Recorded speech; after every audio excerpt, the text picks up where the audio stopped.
Steel Curtain Network. ¡Por Jorgito! ¡Go down! Najee Harris! DJ Watt! What is going on, Steeler fans, and good morning as we are going live at 1:32 a.m. East Coast time. I'm Jeff Hartman, joined by Dave Schofield, here to talk about the dud of a game at Acrisure Stadium. The Steelers lose 20-17. Dave, what's up? It's 1:30 in the morning, and we're dealing with a loss, which was very close to being a win. I mean, it really came down to one play with less than 30 seconds left that determined the ultimate outcome at that point. But there was a lot of other things along the way that could have made this different. Yeah, and you said, close to being a win, which I agree with. And when you look at the numbers, and I'm sure you're going to write this in your article for Steel Curtain Network tomorrow, the numbers are not good. No. The Steelers, technically, if it weren't for the 3 takeaways, probably would have gotten blown out in this game. Yes. And so let's say Brian's not here. He was at the game, and I don't know if we're going to get a call in from him or not, but Dave, let's do knee-jerk reaction.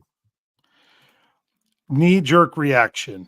That's honestly, this time that you could talk about your rule of 20. Mm-hmm. When 20 was really right there. I feel like the last line of the knee-jerk reaction article, which is there at steelcurtainnetwork.com for you to check out right now, that Big Bro put there kind of sums it up. And that is, the Steelers need to actually go out and play to win the game and not just and not to not lose. It felt like the whole lot of what they were doing was not losing. They had to win the turnover battle. They couldn't turn it over.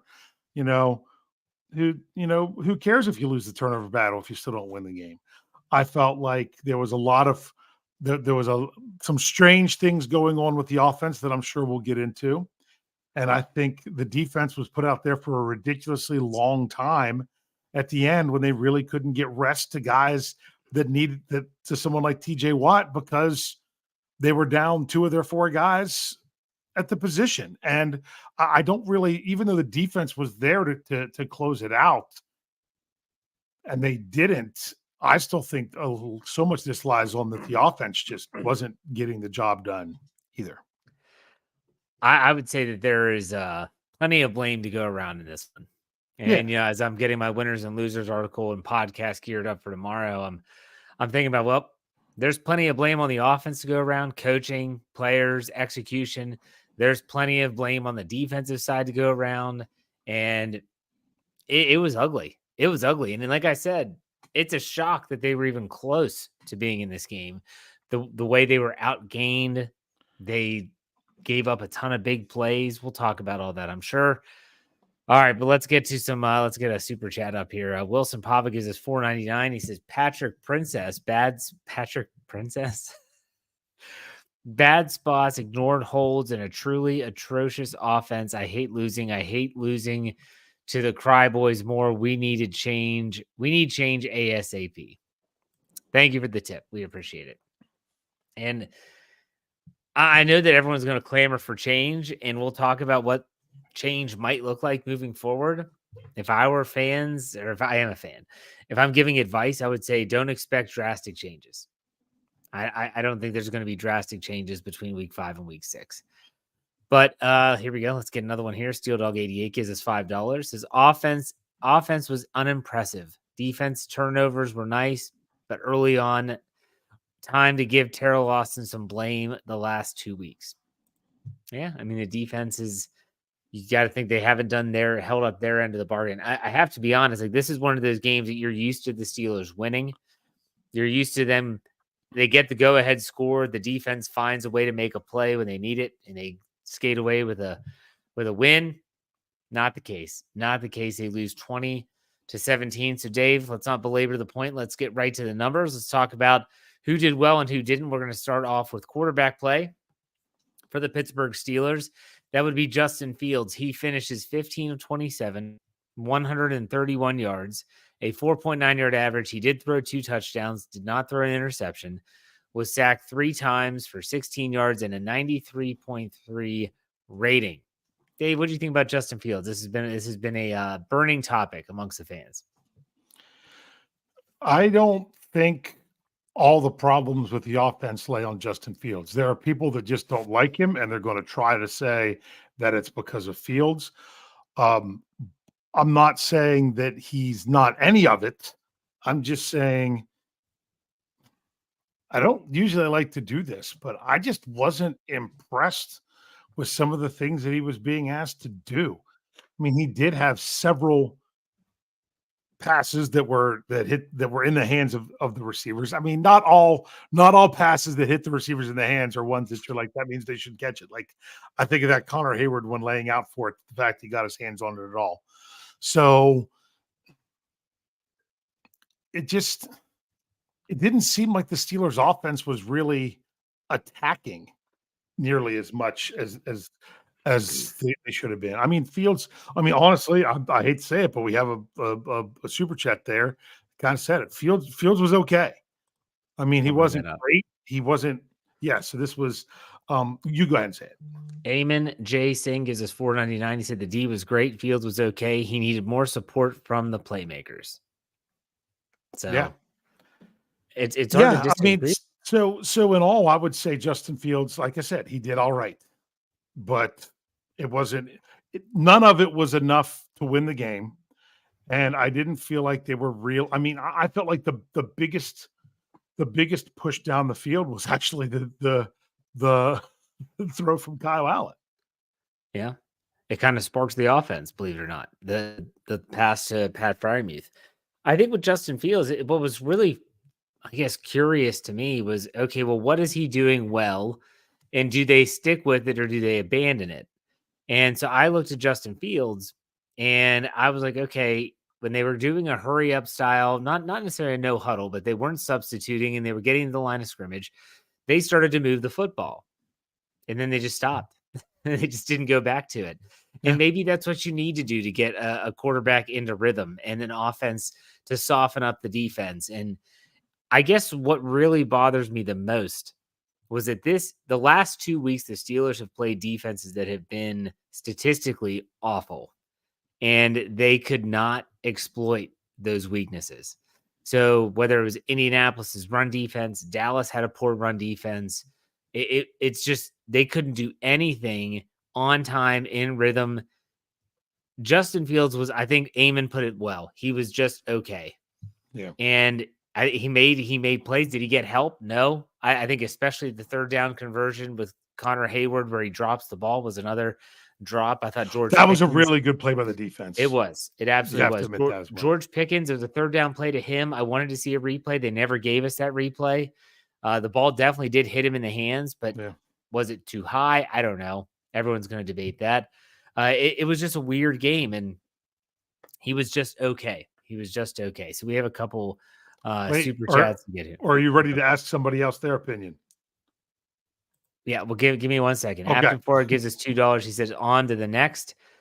Yeah, that's what we got to do. On to the next. And let's go to Dennis Pavlak. Gives us $2. He says, funny, Kyle Allen can hit Muth down the middle. Yeah, he did. And let's go to Young and Woodburning. Give us $5. Said, should have led the clock more on the Freiermuth touchdown. Had 3 more downs to spend. Love the call, but bleeded out. Queen and the defense hated the turnover used. They had what they want. Yeah, I don't know if you're gonna. I don't agree with all about the bleeding more clock. I mean, there was just under 5 minutes left. You couldn't bleed enough clock to really make it worth your while on that, and you had to make sure you got into the end zone. Right. It's tough. It's a fine line for sure. Yeah. And so it was just, to me, there was too much time left to worry about the clock. You know, generally you don't start thinking about the clock until there's less than 4 minutes left. Right. To where you could play that kind of game. All right, here we go. Let's bring in Brian Davis. He's here from, I guess, right outside Acrisure Stadium, probably. Yeah, actually, I'm trying to get on the Gateway Clipper, but that's probably going to take another half hour as we are backed up the getting out of the stadium was absolutely crazy tonight because a full house, lots of Dallas fans, lots of Steeler fans, and it just took forever to get out. But I got to tell you, fellas, I was in the end zone tonight, and the bottom line to the whole thing on the Pittsburgh offense is nobody was open. Just in general. Yeah, so nobody was open whatsoever. It's the offense was stagnant. They came out with designed runs. The offense looked good at the very beginning, but then they stopped what they were doing. But when it came time for Justin Fields to even try to look downfield, it was like nobody was there. So it was the offensive game plan was there, but the players were not executing it. Interesting. What else did you see while we have you on the call? Dak Prescott was having so much time. It seems like towards the end, I was wondering on that last play why they didn't rush much on Dak there, but they went down with ease on that last drive, and it really looked like they were going to jar it loose. But I couldn't see. I don't even know who made the tackle on that play because I don't know who forced the fumble. But it Landon was really Roberts. close. Yeah, I'm sorry, Dave. It was a Landon Roberts. He timed Okay. it and dove right over and popped it out. Yeah, I mean it was beautiful, but I mean it was such a blur. They didn't show the replay, but it really seemed like they were going to hold them there and win the game. But I felt like all those timeouts kind of sucked the momentum out of the Steelers too. At the end, I mean, Dallas takes a timeout and Pittsburgh takes a timeout. I actually thought that was way too much time to give Dallas as far as that goes. Now I heard the one caller say something. I heard the one chatter say something about bleeding the clock. You can't. But the bottom line is you can't give them 5.5 minutes at the end of the game and not expect to get the ball back with some kind of time. You expect to stop there out of what's supposed to be a top 5 defense. Yeah, absolutely. Dave, anything for Brian before we let him go? Sorry you got so wet and had to wait around for the game, and now that and won't even get to your car until 2 a.m. So I don't want to hear any crazy 2 a.m. stories after this one. Oh, there's no 2 a.m. stories. It's just, I mean, I am going to lose my underwear, but that's because it's soaked, and that's probably about it. That's the craziest story that's going to happen. I did not wear the Steeler pants there in the car, so I hope I don't get pulled over by the cops because I'll probably be shirtless and wearing Steeler pants. All right, Brian, man, have a safe trip back, and thanks for chiming in. All right, thanks, fellas. I appreciate it. All right, see ya. All right, we do have a super chat here to get to. Andrew Palladino, our buddy, he gave us $10. He said, I really feel that if they passed the ball even 5 to 10 more times, it would have been a completely different game. You guys are so loyal to the fans. Appreciate it always. Thank you, Andrew. We'll get to the offensive play calling because there are some things that I just don't understand. And Dave, maybe you do because you're more of a football guy, but let's get through the numbers as we always do. Let's talk about the running game for the Steelers. They rushed for a total of 92 yards on 26 carries for a 3.5 yard average. Najee Harris leads the way, 14 carries for 42 yards. It's a 3-yard average, a long run of 6 yards. Justin Fields, 6 carries for 27 yards, average of 4.5, and he had a long of 8. Aaron Shamklin had 4 for 14 and Jonathan Ward 2 for 9. Dave, what do you take away from the running game? It just isn't. It doesn't feel like there's any kind of explosion to it, does there? No. I mean, that's the thing. What were the longs? Fields was 6, a long of 8. Ward had a long of 7. That's a little bit frustrating with that it's just. I think the guys that are most equipped to do that are both standing on the sidelines in street clothes because they're injured. But you still got to go out there and get it done. It's not. There were a few times where Najee was doing a good job just to get back to the line of scrimmage because he didn't have a lot of space.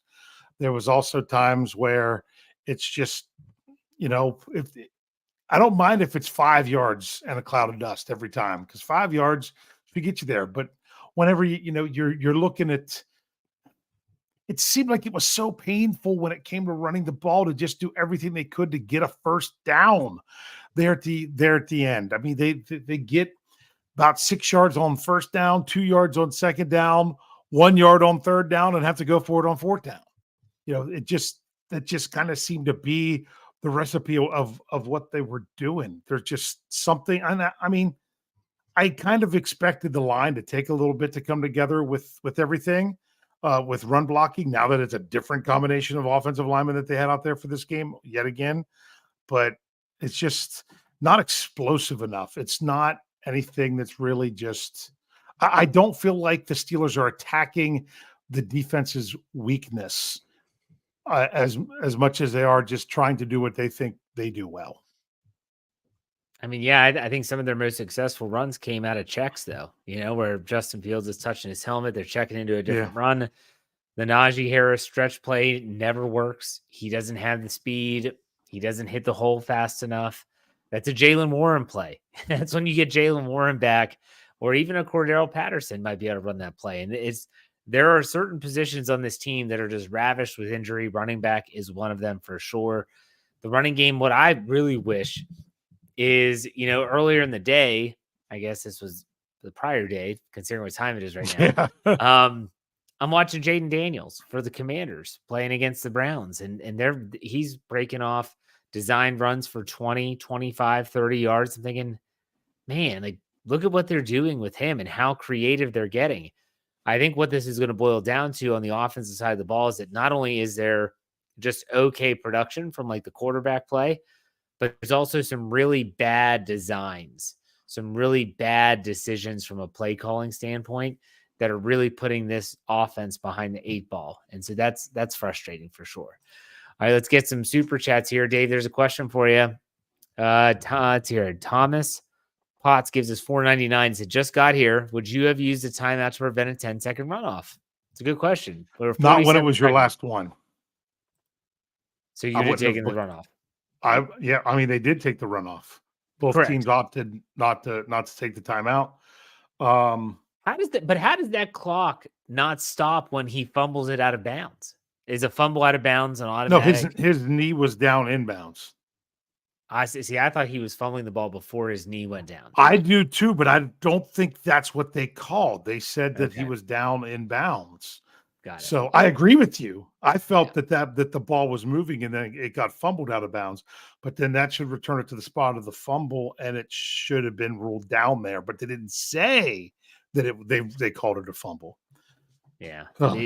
The communication with this officiating crew was not good. Like when Justin Fields was being asked to leave for medical and they let him in the huddle and then they have to go in, and it was an interesting game for a lot of people. Another $1.99 from Eamon J. Sings and TJ 100 sacks. Congratulations. Absolutely. We'll get to 101 now. Yeah, that's true. Dennis Pavlak gives us another $5. Said Najee has no explosiveness and the offensive line doesn't open holes consistently.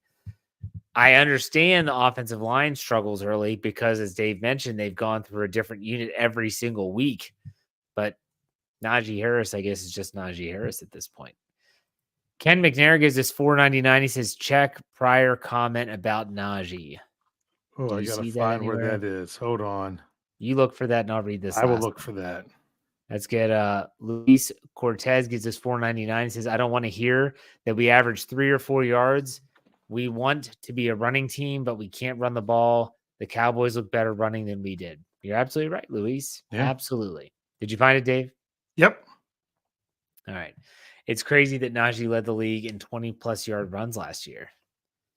That is crazy. I didn't know that. Yeah. That's news for me. News to me. Well, go. Thank you all for the tips. We do appreciate it. Let's go to the pass catchers. Believe it or not, Najee Harris leads the Steelers in receiving. 2 catches on 2 targets for 35 yards, a long of 20. Oh, Van Jefferson, 5 targets, 3 catches for 26 yards. George Pickens, 3 catches on 7 targets for 26 yards. Connor Hayward, 2 catches, 4 targets for 23. Pat Freiermuth, 3 catches on 3 targets. And then Brandon Johnson, Calvin Austin, Darnell Washington all had 1 catch. So 1, 2, 3, 4. 9 different receivers caught footballs for the Steelers today. What did you think about the pass catchers, Dave? Is it 9? 1, 2, 3, 4, 5. I'm not I've got counting Zach 8. Frazier. I'm not counting Zach Frazier, Justin Fields, Okay. Isaac Seumalo. I counted 8, but I might. No, you're right. I miscounted. No, it's okay. It's because I was trying to figure out pass catchers. I'm sorry, I'm not buying what Coach Tomlin's selling in the post-game press conference. Yeah, not at all. Something's up with George Pickens. Something's happened. Yep. Something wasn't right tonight with George Pickens. I mean, when he was asked about him not being on the field very much, and the answer was wanted to minimize his reps for more productivity and compared it to how you would use it with a defensive lineman. That is an absolute crap answer. And then when it was said that there's no underlying story there, like Coach Tomlin, if there's no story about Pickens, then the story's about you all not playing Pickens. There is a story there. Do you want to hear some numbers about that real quick? So in terms of snaps played, Van Jefferson played 47 of 58 offensive snaps.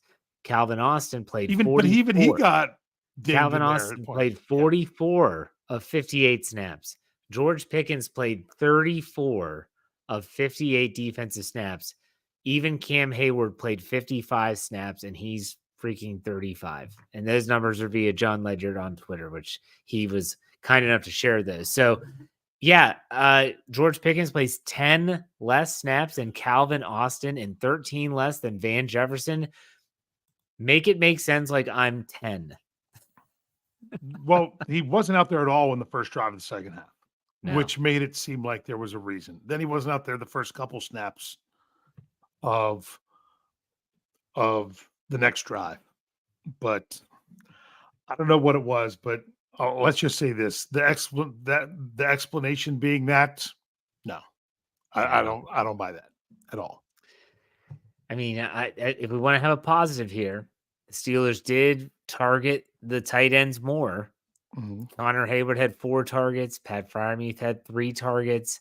Darnell Washington had 2 targets. So in terms of getting tight ends more involved, we are moving in the correct direction. If you want to spend something positive out of it. Let's see here. Kyle Smith. But the receiver, I will just say this: the receivers had too many balls that should have caught and didn't. Yeah, I agree.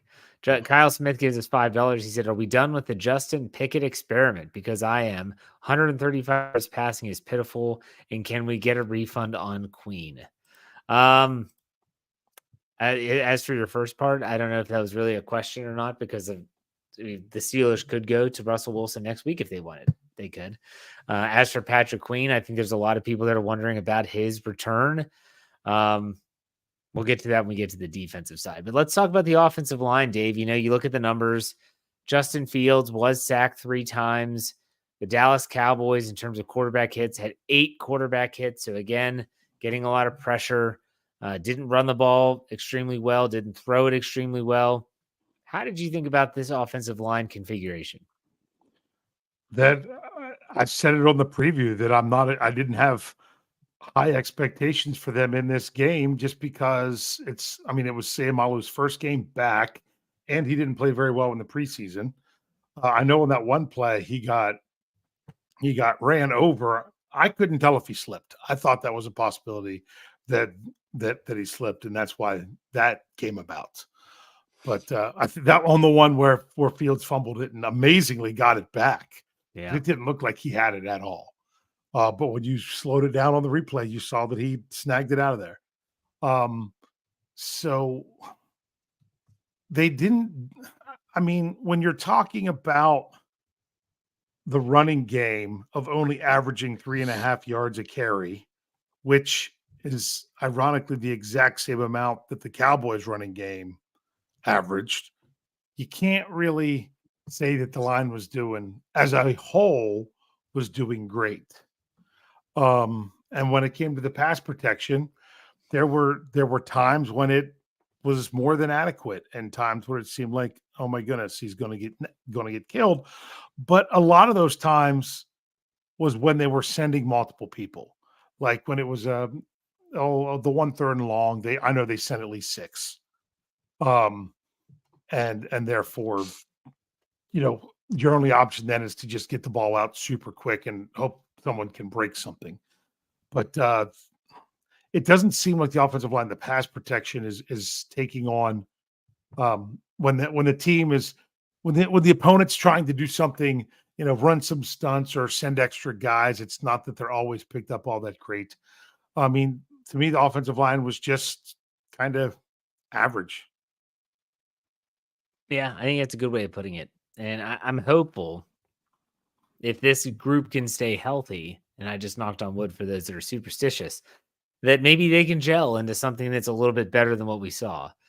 But Mason McCormick with his first start at right guard, Isaac Seumalo with his first game of the season, working alongside of rookie center. I hope to see things slowly start to improve. We shall see. But Dave, before we take a break, any final thoughts on like coaching staff on the offensive side of the ball, anything like that? Yeah, it's interesting because the shots down the field weren't connecting in the first half doesn't mean that you just can't do them anymore. Right. I don't know. It just didn't seem like it was the best offensive philosophy to have going forward. I want to see the Steelers attacking the sticks on 1st and 2nd down and saying, let's not worry about having to have a big 3rd down conversion rate. Let's go out there and let's get 5 to 10 yards every play. I mean, a prime example, I know we could talk about this more when it was the defense, but look at the Cowboys whenever they had a 1st and 20 after back-to-back false starts. What did they do? 8-yard play, 7-yard play, 7-yard play. 1st down. Okay. They kind of they attacked with the Steelers too many times. I got frustrated once again because it's like, oh, they didn't get anything on 1st down. This was more in the first half.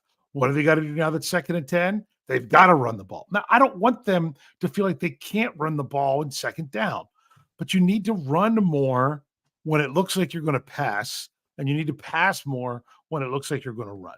That's when you're going to get your most success. Also, and no, it's not the Matt Canada offense. It's just having Matt Canada results. There is a difference.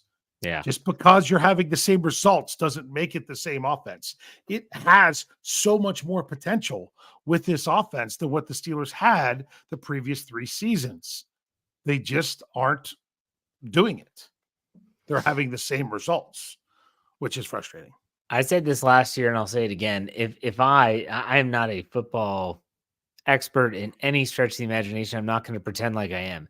But if I can pick up on trends just by watching games, then you guarantee that the opposition is going to pick up on those same trends. So, for instance, in the first half, they take a shot down the field. It's incomplete. Whatever happens, happens. What do they do on 2nd and 10? They run it on 2nd and long. And it just seems like it's so programmatic that everyone knows what's coming, which is really, really odd. All right, let's get a couple super chats here. Eamon J. Singh, again, $1.99, said the last play was embarrassing. That's what happens when you're in desperation mode. Yep. They're just trying to do something. It's never going to work really. And then Kyle Smith gives us $2. Said this team plays to not lose, does not play to win. And I have to be That's honest. what I said in my knee-jerk reaction when we started. So I agree. That's kind of exactly the way it feels, is that they've put handcuffs on every quarterback that has come into this facility since Ben Roethlisberger retired, to the point where you get this feeling like they're never able to go out and fully make plays. They're not able to go out and actually put their best foot forward. And so that's tough. That's tough to watch. But we have to talk about the defense still. So we're going to take a quick break. When we come back after the break, we're going to dive into the defense. Stay tuned. We'll be right back. All right, we are back. Thank you all for being patient. For those that are up early in the morning at 2:00 as we dive into the next part of this podcast. And here we are talking about the Steelers defense. Let's start off with the pass defense, because I think this was the part that really bothered me the most. And it was Dak Prescott throws for 352 yards, 29 of 42, 8.4 yard average, 2 touchdowns, did throw 2 interceptions. He was sacked twice, and he had a rating of 90.6. Now, let's look at the receiving. Jalen Tolbert leads with 87 yards receiving, and he had a touchdown. Jake Ferguson, 70 yards, 6 catches. I could go down. I mean, to find like even CeeDee Lamb had 62 yards, Kevontae Turpin had 50. Here's what kills me. Let's just look at the long receptions, okay? Tolbert, his long was 48. Ferguson, his long was 27. CeeDee Lamb, 27. Kevontae Turpin, 34. Rico Dowdle, 22. That was the Brevin touchdown. Spanford for 13. Hunter Lupke, whoever the hell that is, for 18. These were their longest plays. And then when you look at the Steelers on the reverse that's side, the fullback, right? I think it is. Lupke? Yeah, that was the play that got him down into the 1st and goal. You look at the Steelers side, and their longest play was 21 yards. And that was a George Pickens catch and run. And so the Cowboys, that is, absolutely gashed this Steelers defense for big plays all night. And they did it a lot on third downs. 9 for 15 they had in third down conversions. It was a bloodbath, Dave. I don't think there's any other way to put it.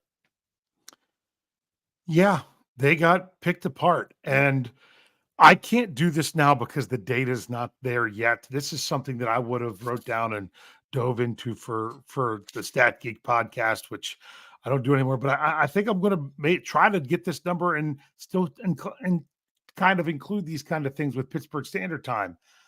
I want to be able to get the data and look and see exactly how many yards were gained and everything passing the ball on third down. I want to know what they did passing the ball on third down. My goodness, they had a 60% conversion rate for the game on third down, 78% in the second half. The Cowboys converted 7 of 9 in the second half on third down. And I'd like to see those yards specifically on third down because it's the second straight week that the Steelers, you get into third down and you know what's coming. A 4-man rush and a cover 3 zone. If you know what's coming, you just call a play for what's coming. If you're not going, and the thing is, you're not going to the strengths of your defense. So, is it that bad that they have to do something like that on third down because they're trying to cover for Beanie Bishop?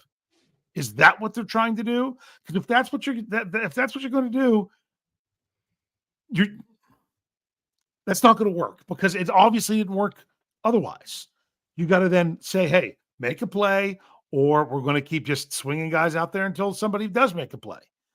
Because to me, it's like, let's call a bad defense for our personnel, and then they're going to get beat on it because the offense knows what kind of defense we're going to run in this situation. Anyway, if you've shown your tendencies. This is the fear I have with the Steelers, both offensively and defensively. They won their first 3 games, but they show their recipe and they don't deviate from it. If they don't deviate from it, the other team knows what you're going to do, when you're going to do it, and they'll come up with a better idea. Stop it. Stop dropping into that on third down because you're constantly giving it up because you don't. Jeff, I don't know if you realize this. 4th down play, touchdown to win the game. Were they in man or were they in zone? Man. Nope.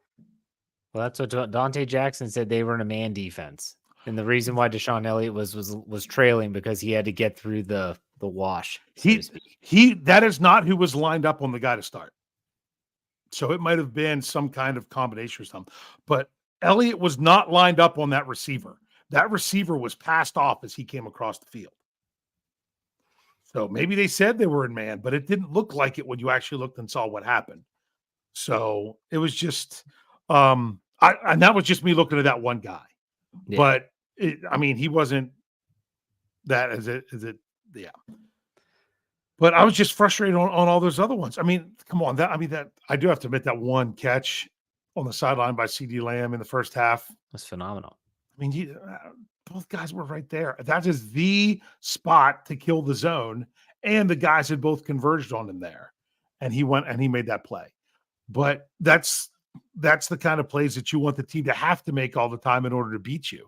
But they had too many other times that wasn't the case. If the pass rush doesn't get home, they're going to be able to pick them apart.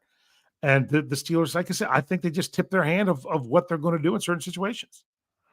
I also think that with like a Beanie Bishop on the field, they feel very limited with what they can do. Minka Fitzpatrick, after the game, was asked about the coverage breakdowns, and he said, I think that they're simple stuff, but we got to keep practicing them. And it's like, well, who's not getting it?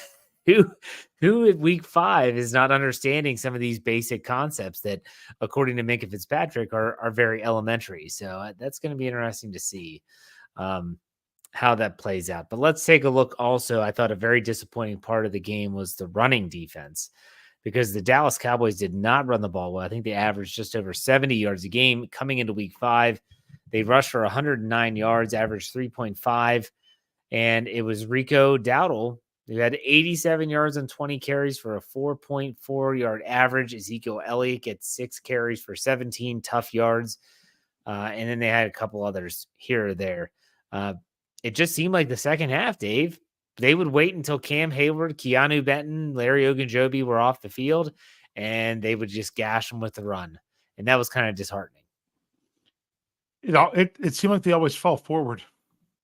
Like they would get, like they'd only have a yard or two before there was contact, and it would end up being a 5 to 7 yard gain. Right. So that's you. There were times when the Steelers did a great job of stacking them up, and just a yard or something here or there. But those plays were too few and far between with all of the rest of them. Yeah, like I said, the run defense I thought was maybe the most disappointing part of the second half, where Dallas came out and they're like, hey, I think we can run on these guys. And they were right, because you got Cam, if he's leaving the field, TJ can't play every snap. And you lose Nick Herbig, you lose DeMarvin Leal to a stinger, and now all of a sudden, what do you have? Like, what do you have? And the answer is nothing. So it was kind of like a really bad storm there for that. But how many rushing yards did they have again? 109. So 86 of them were in the second half. Ouch. Yeah. Good. I do want to talk about the pass rush. The Steelers do sack Dak Prescott twice, and they end up with 6 quarterback hits. The TJ Watt gets a sack and a half. Nick Herbig gets the other half. The quarterback hits go to TJ Watt at 3. Cameron Hayward had 1. Nick Herbig had 1. Keanu Benton had 1. Dave, I mean, I just mentioned how there were a lot of injuries in that area, but what did you think about the pass rush? It was constantly right there, but many times it was just a tick too late. People think it's interesting that TJ Watt got that sack, and there was a holding call on that same play that was declined. It wasn't him that was held on that play. It was Herbig. Yeah. So I don't know if people caught that. I didn't see TJ Watt getting as blatantly held. Remember, I've talked about how sometimes it can look like a hold when he's trying to do a rip move, and the offensive player, once he gets his hand on your chest, even if you do that rip, if his hand stays on your chest, his arm can go up around your neck because he's allowed to hold that position, and that's not called a hold. But I didn't even see that an awful lot. It seemed like they were getting the ball out pretty quick. I mean, the pass rush wasn't bad. It just wasn't getting there fast enough constantly. I guess what's weird for me, and I'll give a shout out to Mark Cabali of the Pat McAfee Show. He wrote an article about this on X this past week. And it's about the lack of holding calls on TJ Watt. And he said, most of the times when you have a superstar out there in any sport, they kind of get preferential treatment. And you've seen it with other pass rushers in the league. But for some reason, TJ Watt doesn't get any calls. It's not just a holding call. How many replays did we see tonight where the right tackle was literally driving his fist into TJ's face mask, which is illegal use of the hands of the Mhm. face. And it's just never called. And so it's not just holding calls. And again, you think about it like, man, this guy's a superstar in the league. You think he would get a couple preferential, like, hey, yeah, the same as the Peyton Manning, Tom Brady, Patrick Mahomes roughing the passer calls. You would think that some of those calls would help a superstar pass rusher as well. It just doesn't seem to always even itself out. Outside of that, let's talk about individuals, because we really dive into individuals on the offensive side of the ball, and sometimes we gloss over them on the defense. We talked about Beanie Bishop, TJ Watt, Nick Herbig. Anyone else stand out in a good way or a bad way to you? I mean, I know a lot of people are talking about Patrick Queen. My goodness, he had 9 tackles in the game. To me, people that are talking about him being terrible, I don't see that. I just don't, I kind of look at it as the quarterback on both sides of the ball, because that's how Coach Tomlin referred to Patrick Queen, and he was okay. He wasn't terrible, but he wasn't anything great. Deshaun Elliott had been playing so great for the Steelers. He fell down on the 1 touchdown, and then he was the guy that was trailing and right there, and had decent coverage on the touchdown that ended the game.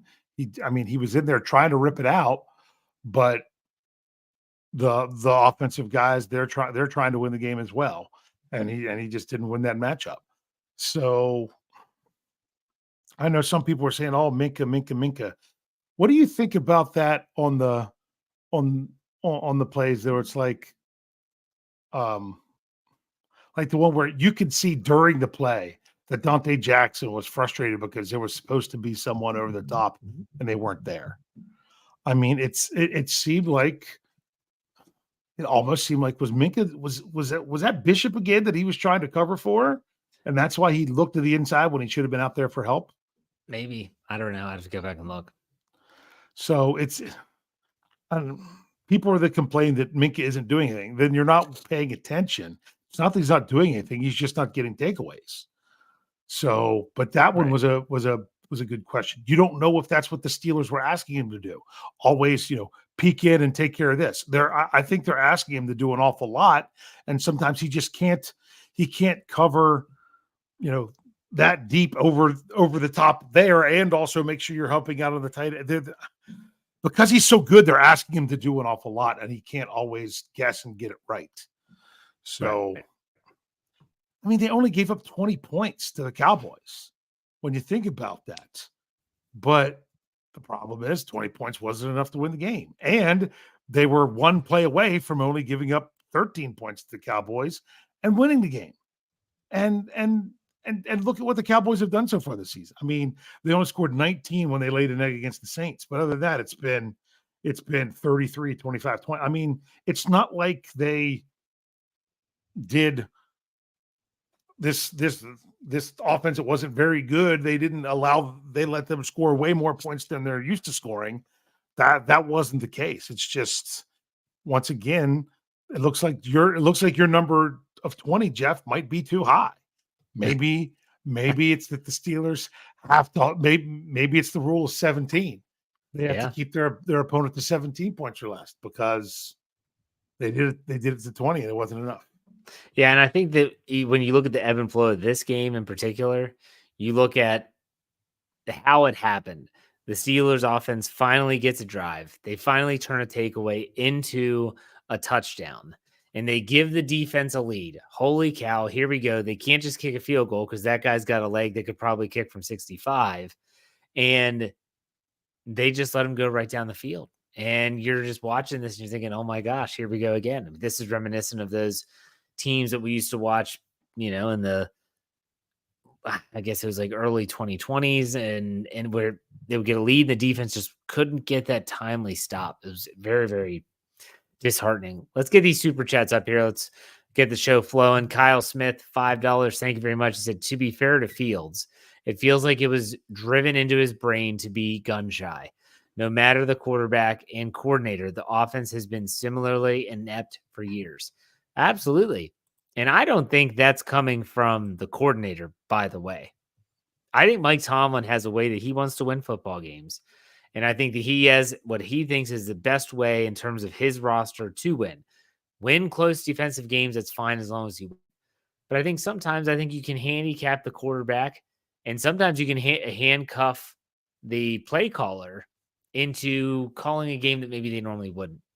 And so I think I'd be curious to see what would happen if they take those handcuffs off and say, look, if we're going to go, let's go down. If we're going to go down, let's go down swinging. Let's go down and like you mentioned earlier, Dave, let's take some shots downfield. Let's actually try and stretch the field. Let's utilize athleticism while we have it if we're going to keep Justin Fields at quarterback. So we'll see.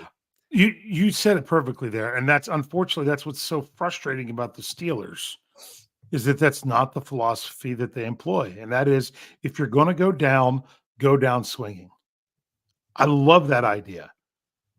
But if the Steelers were taking more shots on offense, defense, everything else tonight, maybe the game's not close at the end, but guess what? Whether it was close or not, it's still a loss.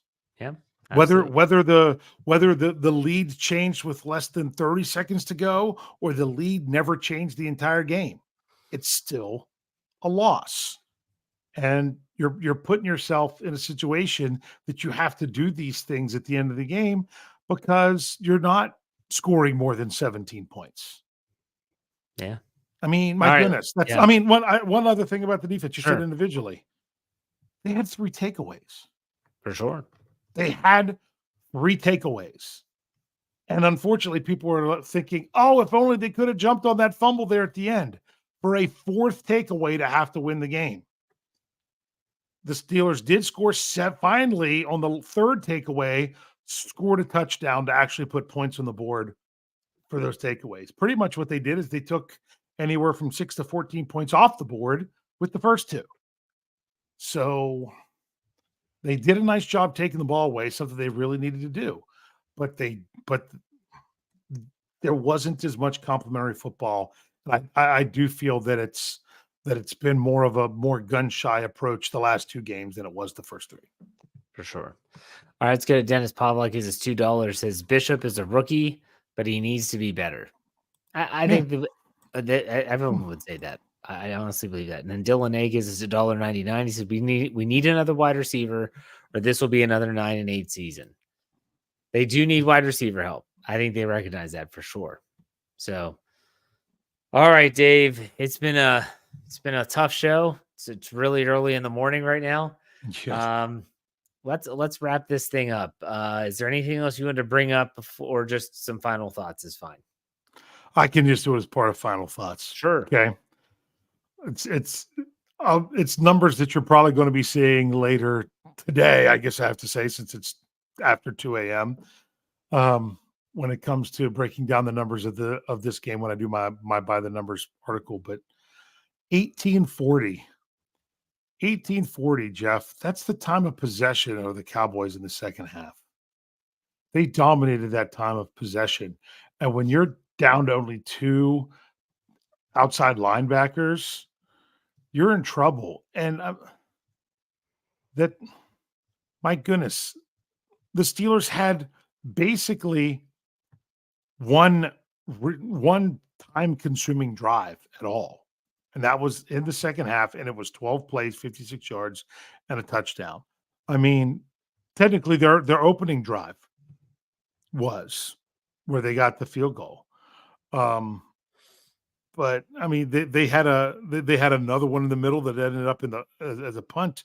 But if you look in the second half, my goodness, I mean, they scored a touchdown on 6 plays, but a 4-play drive, a 3-play drive. And I'm not counting the one at the very end where they were just trying to throw the ball around, where you held the ball for 1:21 and 57 seconds. I'm not going to say it's a problem whenever the Steelers score in a little over 3 minutes and score a touchdown. I get that. That's okay. You're doing what you're supposed to do in scoring points. But it was after that when, my goodness, you couldn't even keep the ball in 2 drives for 2.5 minutes, and it was just killing the defense out there. So, yet with all this complaining, the Steelers were one play away with 30 seconds left for us being happy that they got the victory. But does it really change the storylines as it would have? I mean, my goodness, if Deshaun Elliott's hand is able to just tug a little bit more on the arm of the receiver as he's catching the ball, maybe he can't complete that catch. And that's the difference in the game. But still, I still would be satisfied with the offense, even with the win. And that's something you have to remember. The sky is not falling every time the Steelers lose, and everything isn't hunky-dory every time they win, because sometimes it's just one little thing in there that changes what's going on.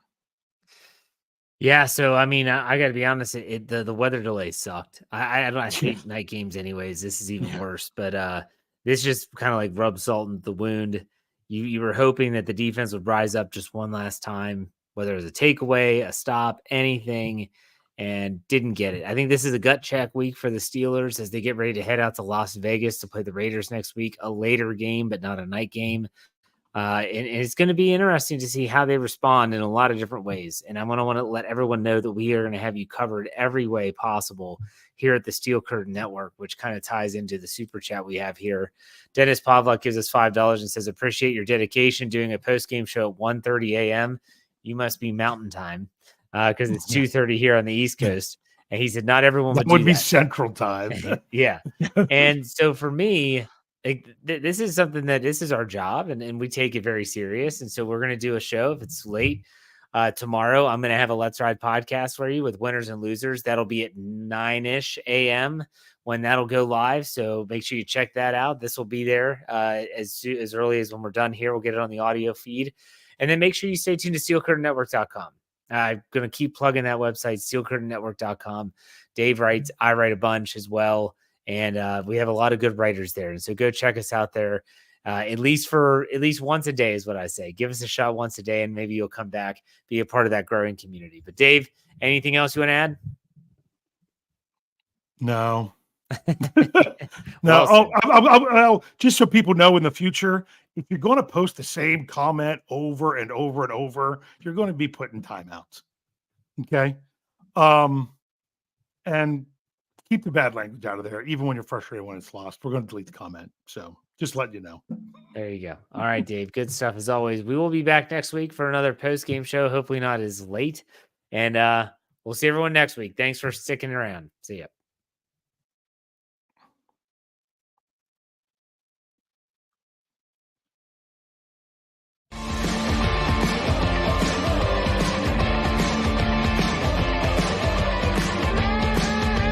Steel Curtain Network.